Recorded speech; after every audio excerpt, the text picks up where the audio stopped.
तो क्या, मगर आपने ये कहा ना कि हाँ कंसिस्टेंसी है और इस मुल्क को कोई नहीं हरा सकता, बट एशिया कप अभी आपने देखा रिसेंटली, एक ही हम मतलब समझे विद इन व्हाट 8 डेज हम 3 दफ़ा हमने फेस किया इंडिया को और हमें शिकस्त का सामना हुआ। तो हम टैलेंटेड नहीं है, उनके बराबर नहीं है। 2021 में हमने उनको कितनी बुरी तरह मारा था शाहीन और उसके बाद क्या हुआ, वो लड़के क्या हो गया उनको? आपके सामने इतना कुछ हुआ यार, आपके लिए क्या हुआ? इतना कुछ हुआ। हाँ। मतलब आपकी इतनी दफा लीडरशिप चेंज हुई कि वो ऑब्वियसली आपकी वो कंसिस्टेंसी बरकरार नहीं रह सकी।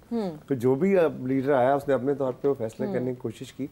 अब ये है कि पहली दफा ये देख रहे हैं कि मोहसिन साहब जो है उनको सीरियस है इन कामों को करने के लिए, तभी तो आगे भाई को उन्होंने अपने साल तक लगाया, जो उनके right man for the right job. वैसे यार ठीक है, मैं ज्यादा इसलिए क्रिकेटिंग आपसे बात नहीं करती क्योंकि आप खुद इस बात पे कहते हैं कि हाँ जी वो तो क्रिकेटर्स बताएंगे, बेहतर बता सकते हैं, but all the fiasco that happened in Asia cup, मतलब what's your take on that? ये जो हम हमेशा डोमिनेंस ऑफ बीसीसीआई बात करते हैं रेगुलरिटी में, और जो सारा कुछ हुआ, मतलब एक शेक हैंड से कहानी शुरू होते हुए जितना वो फोल्ड होते होते होते बढ़ता चला गया, Did you find it funny?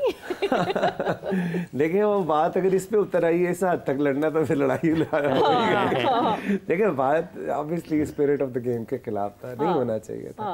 और अच्छा, आपके जवाब से पहले ना, क्योंकि स्पिरिट ऑफ द गेम के खिलाफ तो था, एक हमारे पास प्रोमो है, क्योंकि बॉर्डर गावस्कर ट्रॉफी आजकल बहुत चर्चा होता है, बॉर्डर गावस्कर ट्रॉफी बहुत अच्छी होती है और ऑस्ट्रेलियंस कभी कोई मौका नहीं छोड़ते कि अपनी ऑपोजिशन को पहले से बैक किया है ऑस्ट्रेलियंस ने इस हैंडशेक के हवाले से, और किस तरह this Indian cricket regime is becoming a laughing stock. So वही हाथ ना मिलाना जो एक अजीब सी बात लगी, दो कि ठीक है रूल हो ना हो, but gentleman game should be a gentleman's game. Definitely Savera, इसको तो कोई भी सपोर्ट नहीं कर सकता। और फिर आप खेलते क्यों हैं?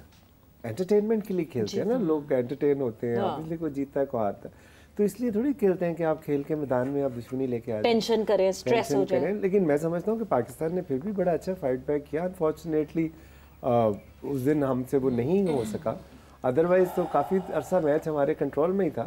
बट गेम है, उसमें ऑब्वियसली आपकी टीम जो है वो रीग्रुप हो रही थी। अपने जो 3 नेशन कप भी आपने जीता और फाइनल में भी आप जीत के ही पहुंचे थे। तो वो बांग्लादेश के खिलाफ जो मैच था जिसमें आप मेरा ख्याल 126 आपने डिफेंड किया, बिल्कुल शाहीन और हारिस ने ही उस तरह तबाहकुन बॉलिंग की थी ना। सो मैं समझता हूँ कि एक एनवायरनमेंट जो है ना वो बहुत मैटर करती है। जब आपकी कंटिन्यूस पॉलिसी एक हो तो एनवायरनमेंट क्रिएट हो जाती है, फिर लोगों को पता होता है कि इसका क्या रोल है। सो इसमें मेरे लिए तो यही है कि अगर पाकिस्तान बहुत अच्छी टीम है, बहुत बेहतर कर सकती है, एनवायरनमेंट ठीक करने की जरूरत है।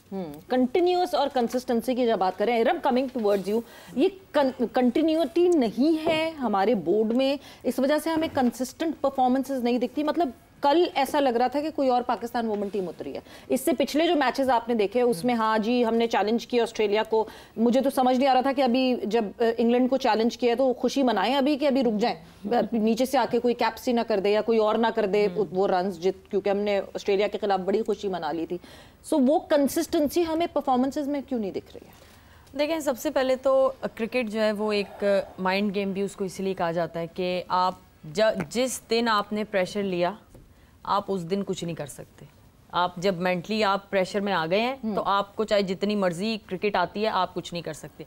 जिस दिन आप मेंटली इजी हैं, जैसे कल बैटिंग हुई, टारगेट कम था, हमारे पास ओवर्स थे 31 ओवर्स थे, हमें 113 करना था 113, तो वो मेरे ख्याल में बहुत इजी और मतलब लग रहा था जिस अप्रोच से कल बैटिंग हमारी हुई है। नहीं बट अप्रोच तो सबसे पहले बॉलिंग से शुरू हुई, बॉलिंग से शुरू, और उसके बाद वो मोमेंटम आगे बिल्कुल चलता रहा। सबसे पहले तो जो कंडीशंस और जो टॉस था वो हमारे हक में हुआ बेहतर, और हमारी कल लक भी, क्योंकि क्रिकेट जो है वो जिस तरह आतिफ भाई कह रहे हैं कि एनवायरनमेंट पे बहुत ज्यादा डिपेंड करती है और लक पे भी बहुत डिपेंड करती है। अगर आपकी लक नहीं है ना, तो जिस तरह मैंने बात की थी विराट कोहली जैसा प्लेयर कि जितना उसने स्ट्रगल किया 2, 2.5, 3 साल कि वो उसकी फॉर्म ही नहीं लग रही थी। इसका ये मतलब नहीं कि वो अच्छा प्लेयर नहीं है, वो मेहनत नहीं करता, ये लक पे डिपेंड करता है। कल सबसे पहले हम टॉस जीत गए, फिर हमारे बॉलर्स ने बहुत आउटस्टैंडिंग बॉलिंग की, राइट एरियाज में बॉल किए, क्योंकि विकेट सपोर्ट कर रहा था। अगर आप राइट एरियाज में नहीं करेंगे तो एग्जैक्टली तो वो हुआ। फिर फील्डिंग हमारी बहुत अच्छी थी,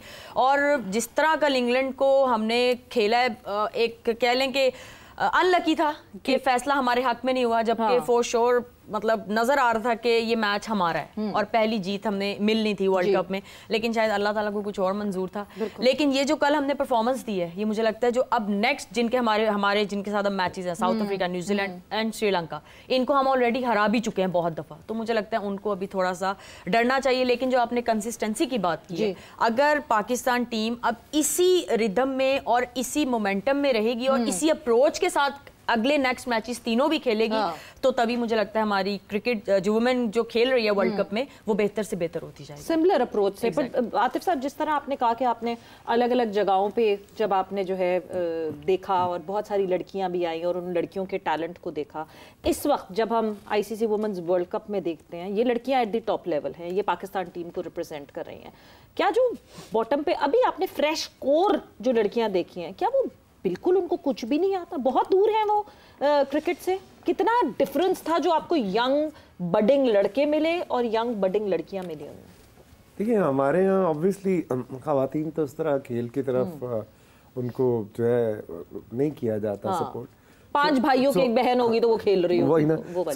तो उसमें उस लिहाज से अगर देखा जाए तो बड़ा ज़बरदस्त टैलेंट सामने आया, और मैं समझता हूँ कि with in 6 month to 1 year अगर वो मेहनत करेंगी और हमें रिसोर्स हम उनको प्रोवाइड करेंगे, तो कोई वजह नहीं है कि वो पाकिस्तान टीम की तरफ ना आ सके।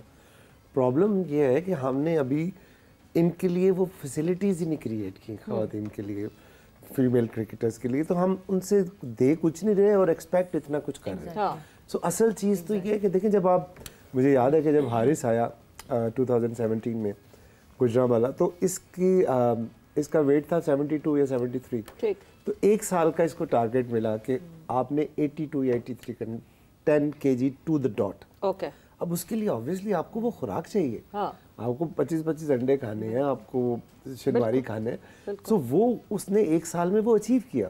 सो अब ये चीज़ हमारी खवातीन के लिए वो उस तरह अवेलेबल नहीं है, लेकिन मैं समझता हूँ कि प्राइम मिनिस्टर के विजन की वजह से इस दफ़ा हमने इंशाल्लाह ये बेड़ा उठाया है, और आप देखेंगे कि आने वाले सालों में इसी प्रोजेक्ट से फिर आपको सामने अच्छे लेवल के प्लेयर नजर, एटलीस्ट ये टैलेंट वाला बहाना फिर कोई नहीं कर सकता कि हमारे पास टैलेंट बैठी हैं, ये बेहतर हम समझ सकती हैं। मुझे याद है सलमान अली आगा जो है, जो हम हमारे कैप्टन है जी, हमारे प्लेयर डेवलपमेंट के थे, तो आकिब भाई ने इनकी ड्यूटी लगाई हुई थी कि सुबह 3 घंटे और शाम 3 घंटे आपने करनी है और मैसेज करना है, और हम किसी वक्त भी आके चेक करें। 9 महीने उसने किया। उसके बाद बहुत अच्छे लगते वैसे सलमान अली आकिब भाई का वो बंदा अच्छा लगता है, दूसरों को ना लग रहा हो। बहुत सारे लोगों को ये इख्तलाफ है कि सलमान क्या कर रहे हैं T20 के कैप्टन बनकर, उनका स्ट्राइक रेट, और बता रहा हूँ कि वो बेस्ट प्लेयर बने डोमेस्टिक। सो अगर आप उनको एक एनवायरनमेंट में रखें और उनकी वो ट्रेनिंग करवाएं जी, तो with in I think year और सो आपको बड़े अच्छे तगड़े जो है ना वो लड़कियां भी मिलेंगी जो आप परफॉर्म कर सकेंगे।